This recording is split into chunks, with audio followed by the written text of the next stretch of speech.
Hey guys, Coach Wilcoxon here, Bloodline Sports. Wanted to give a little thought of the day. I feel like we don't talk enough about the mental aspect of baseball. I think it's the most challenging sport when it comes to mental strength, adversity. It's. I've always said to you guys that know me, it's an individual sport within a team sport, highly individual sport. Um, if that's not the case, if you don't believe me, ask the Philly fans if they think they'd be playing tonight instead of the Diamondbacks if it weren't for Kimbrel. Mr. Kimbrel, I think individually he cost them a chance to play in the World Series. It doesn't come down to one pitch, one play, but in that case, it came down to one guy um, with the 3-2 lead at home. And he actually there was a three-run lead here in Arizona in the ninth inning. So on the other end, the flip side, Adolis Garcia, I don't think the Rangers would be playing tonight if it weren't for him. So I think individually, baseball, and that's what's so great about the playoffs and in October that you can get superstars that tank it, and you can get no names that come out and new guys and rookies and supporting guys, what you would call, and they hit 700 for a series, get their team to advance. But my question is, or my concern, or my challenge, or my frustration is we don't work on the mental aspect of it as much as we should. If I bet if you were to, especially back, go the last three generations of Major League Baseball players, I'll bet you 80% of the position players in the league owned a book um, called The Art of Hitting, which was written by a New York lawyer. And it was all about breathing and the mental aspect of it. And every major leaguer had it. The author's last name is Dorfman. You can look it up, The Art of Hitting. And he wasn't a baseball player. He didn't talk mechanics. And every single guy in the clubhouse had that book. When it comes to mechanics, I think we get too technical.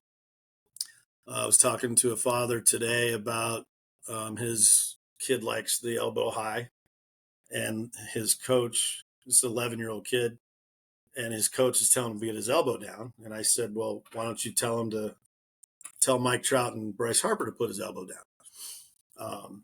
And then there's other guys in the league that their elbows are down. So would you tell them to get the elbow up? I mean, everybody's got a different swing. I can take 25 swings that are in the Hall of Fame and they could be completely different. Just a good example, Hank Aaron, Roberto Clemente hit off their front foot. Aaron Judge hits off his back foot. Okay. I don't know if Aaron Judge is a Hall of Famer yet, but what I'm saying is he's got good numbers, and they're completely opposites of how they hit and how they load and their weight transfers and everything. Again, elbow up, elbow down, it doesn't matter. This is what matters, because other sports we're reacting. You think about what sports take mental toughness. Football, you're reacting to the football. Basketball, you're reacting to the basketball. You're guarding your guy. You're reacting to that guy. Okay. Other sports that require real inner strength, tennis. We'll talk about tennis to baseball here soon. Golf, gymnastics, diving. What do they all have in common? They're individual sports. Wrestling, reacting. You're sparring, you're fighting. Boxing. Those sports require preparation, training. But as far as mental toughness in the game during the competition, you guys know I have a book, The Stage, for elite hitters. You can get it on Amazon for $8.99. Talks about the stage, being on the stage. Are you comfortable on the stage? If you're on the stage when you're pitching, you're on the stage when you're at the plate. If you're playing shortstop, the ball's hit you, you're the only one that can make the play. So why are we not working on our mental aspect? You telling me right now who's mentally strong right now? Compare those two guys, Garcia to Kimbrel. Garcia, is he talented? Of course he is. They're all talented. but he's freakishly on a different zone right now, and the confidence level. So, and we've all been there as baseball players that have played at higher levels. And some of the guys that I'm talking to that I have the luxury of coaching, you guys are dudes, right? You've all been where you go 8 for 9 in a tournament or in a 2 game span, and we've all gone 0 for 9, right? It happens. Now, is it always your mental aspect? No, but for the most part, I think it is. And I've always said, when we play these club events and we get to those Sunday games, and I can tell the kid that's walking up, I can tell that he's hot. He's 8 for 10 this weekend.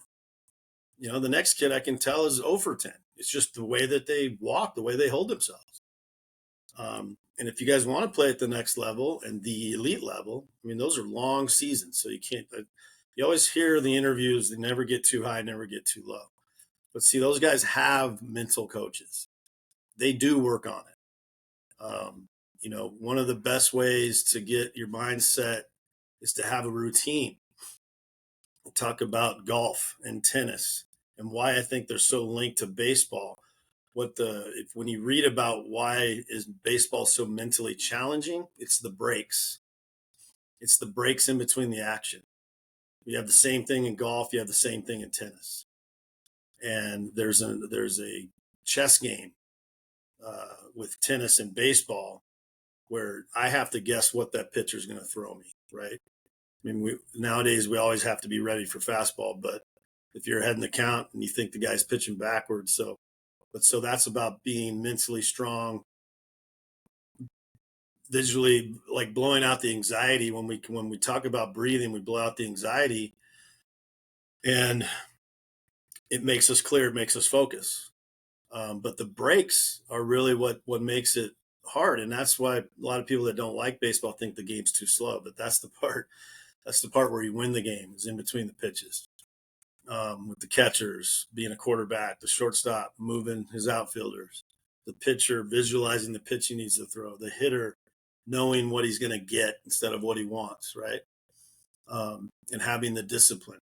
But I really would challenge you guys to do something. But if you started with the routine, like a golfer, I don't care what golfer it is, he's got the same routine. The batter, Bryce Harper, has the same routine in between pitches when he steps out of the box.